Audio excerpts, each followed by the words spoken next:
This series is written chronologically. If you are new to the series, you should start at Season 1, Episode 1. Thank you. The Blood-Drawn Chronicles, Season 4, Remnants of the Forgotten, was written by Michael Bradley and produced by Digifox Studios. If you'd like to contribute towards our next season, titled Season 5, Origins Unveiled, please visit www.patreon.com/TBDC and take advantage of the awesome perks we have available, such as exclusive director's notes from every episode, concept art, plus bonus extra episodes, and more. As always, thank you for listening. And now, our story begins.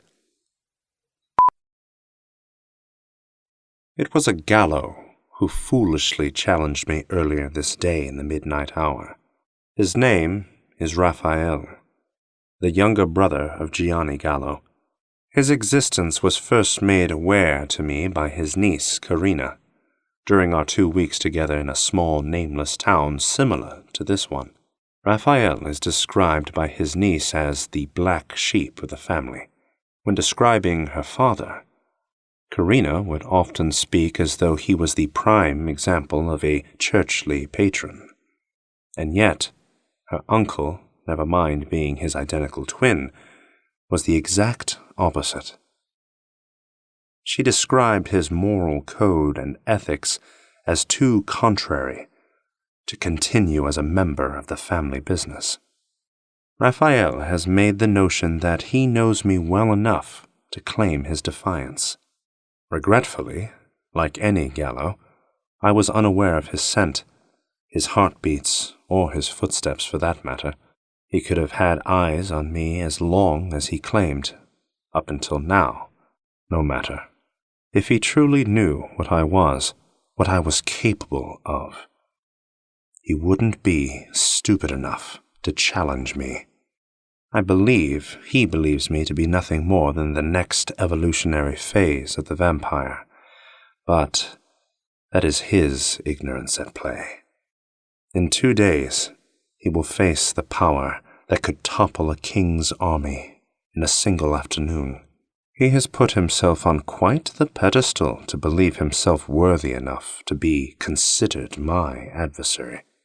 It is an insult that he even compares himself in such a manner. I granted him my mercy, and he denied it as if I were a merchant offering him my wares. So be it. He did not accept my mercy. Come twilight tomorrow, he shall be bestowed my wrath. I will strip him of everything but his life. After tomorrow, the Ashman will henceforth be known as just another cripple. I need waste no more of my time on the trivial, not when the considerable is within viewing distance. There she was, sitting by the town's well near the center of the square. The children gather around her as she tells stories.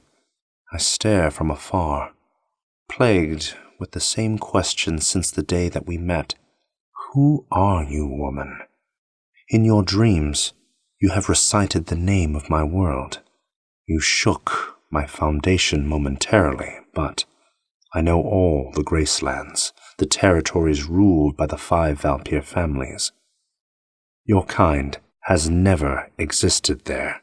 That leaves the Outlands, the vile breeding grounds of scum, the domain of the uncivilized, the empire of the ornery.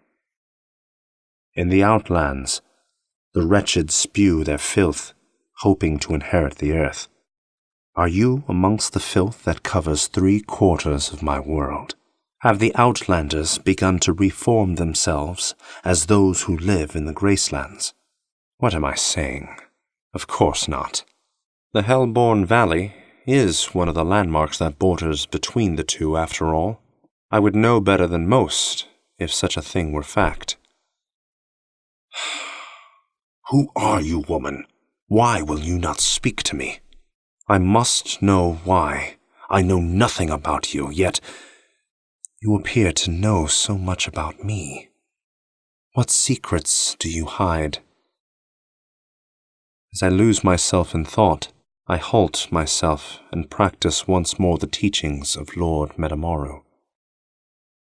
Closing my eyes where I stood, I breathed in tranquility and expelled my frustration.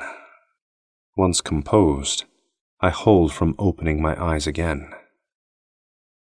She remains quite a distance from me, yet I focus my hearing. The townspeople going about their daily lives distort the sound of her voice from my ears. Nevertheless, I continue. I concentrate, as I would if I were on the hunt, filtering out every sound that does not equal to the soothing of her voice. Little by little, my range locks in on her vocals. It begins by the sound of children begging her to continue.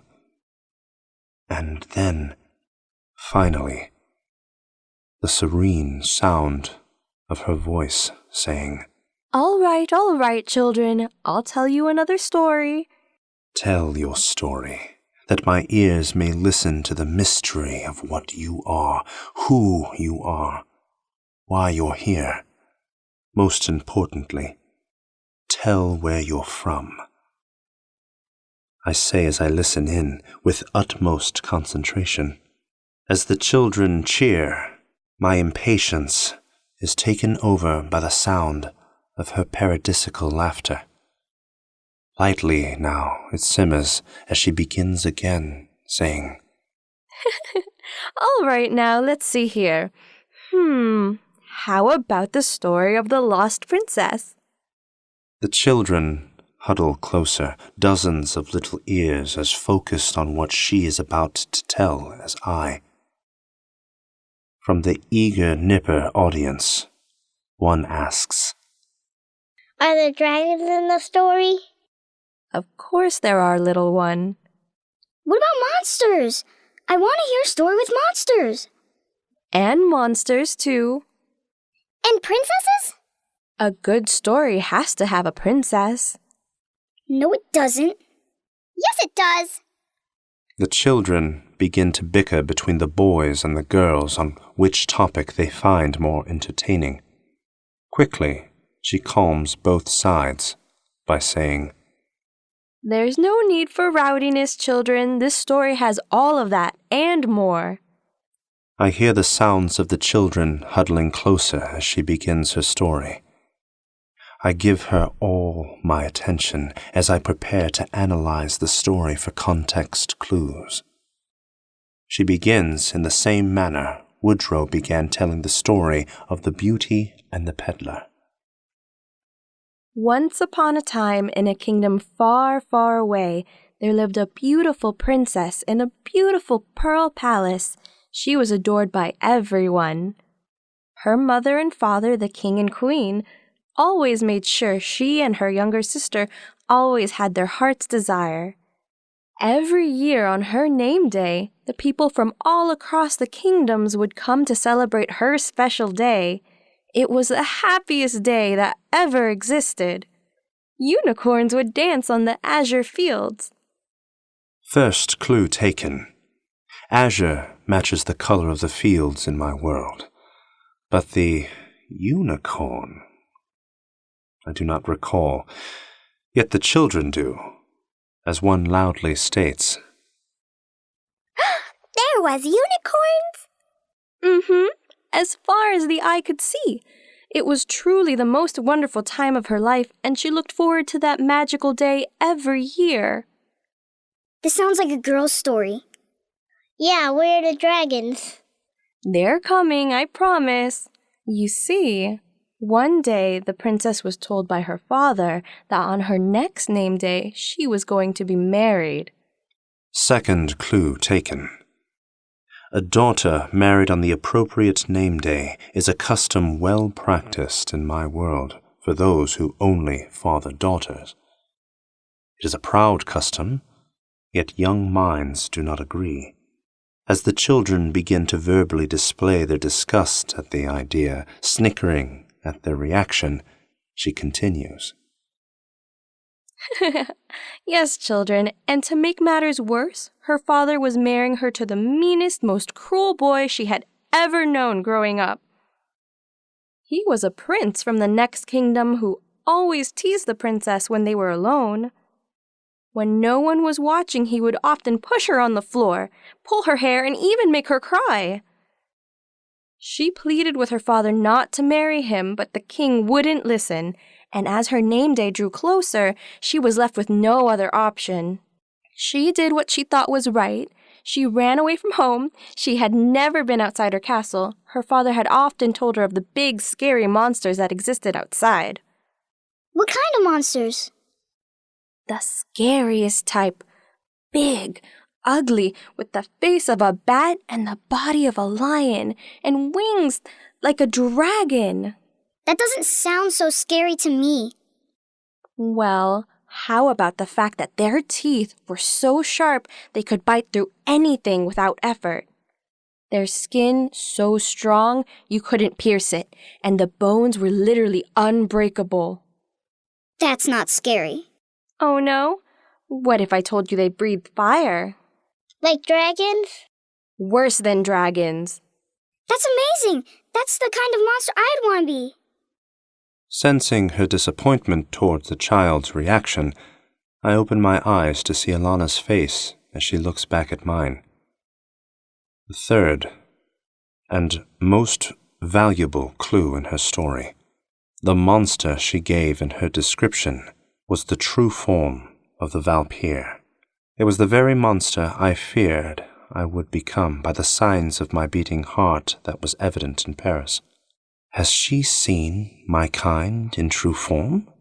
The last recorded transformation of the Valpyr was during the time of Melbourne I, which marks that account happening over 10,000 years ago.